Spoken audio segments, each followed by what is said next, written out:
السلام علیکم پاکستان۔ پاکستانیوں، آج آپ نے سن لیا ہوگا کہ پاکستان کے جو کمپنیز تھیں باہر سے آئی ہوئی P&G، وہ بھی پاکستان کو خیر بات کہہ کے جا رہی ہے کیونکہ اس کا کاروبار یہاں پہ نہیں چل رہا۔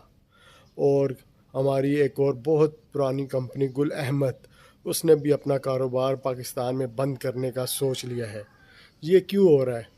بھائی جان، جب پاکستان میں ہمارے عمران خان صاحب کی حکومت تھی تو گروتھ تھی، GDP ہماری 6% سے بھی اوپر جا رہی تھی، اور اب کیا ہو گیا؟